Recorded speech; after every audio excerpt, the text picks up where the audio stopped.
එක අම්මා කෙනෙක් ආවා. ඒ අම්මා කෝච්චියට පනින්න ගිහින් පුතා ඇදගෙන ආවා.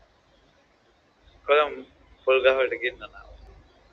මං ඇහුවා ඇයි මොකද දැන් අද මේ අම්මයි පුතයි දෙන්න මෙහෙම හිටියට කොල්ල ගිහිල්ලා පිටිපස්සෙන් ඇදලා ගත්තේ නැත්නම් අද මේ ගෙදර මල ගෙදර. මේ අම්මා වෙන ලෝකෙක ඉන්නේ. මං ඇහුවා ඇයි අම්මා කියලා. මේ මෙයා ගෙදර ආවේ නැහැ.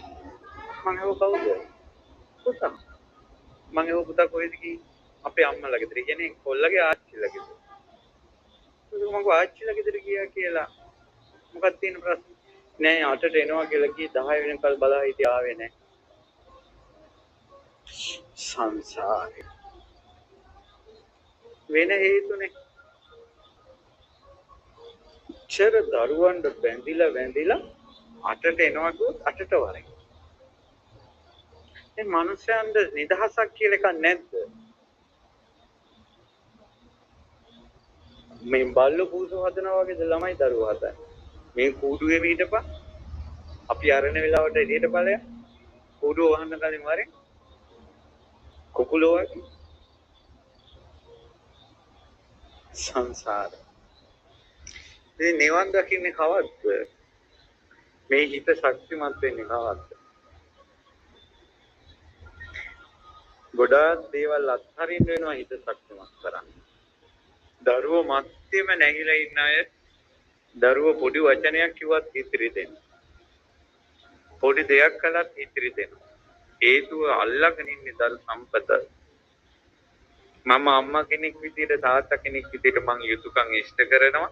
හොඳ නරක අපි කියලා දෙනවා, ඉස්කෝලවලින් කියලා දෙනවා, මේ බණ වලට කියලා දෙනවා. ඔච්චරත් තේරෙන්නේ නැත්නම් අපිට කරන්න දෙයක් නැහැ. අපිට පුළුවන් දේ අපි කරනවා කියලා. මේ සමාජයට උපේක්ෂාවෙන් මුණ දෙන්නේ අම්මට පුළුවන් නම්, ඒ තාත්තට පුළුවන් නම් ඒ හිත ශක්තිමත් වෙනවා. නෝනා මහත්තයා වුණත් එහෙමයි. මහත්තයාට ගොඩාක් ලෙන්ගතු වෙන්න. නෝනට ගොඩාක් ලෙන්ගතු වෙන්න.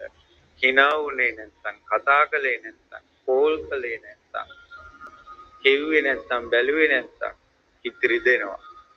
මට අඩු සැලකිලි කියලා හිතෙනවා. එහෙම නෙවෙයි. අපි දැන් බැඳලා දරු මල්ලොත් ඉන්නවා. ඉතින් ඒ නිසා මේ සංසාරේ යනකොට සත්ව සිව්පව පවා පවුල් කරනවා.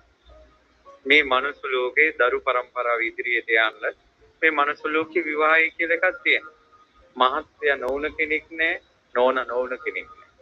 ඉතින් ඒ වෙකේ මේ මට ලැබිච්ච එක නෝන කෙනෙක්. මේ මට ලැබිච්ච එක මහත්ය. ඉතින් බුදුරජාණන් වහන්සේ වදාළ විදිහට මට යුතුයකම් ඉෂ්ට කරනවා. මිසක්කා ඒ කෙරෙහි පෙරේත වෙන්න හොඳ නෑ. ඒ හිත Taman ආවට පස්සේ හිත ශක්තිමත් වෙනවා.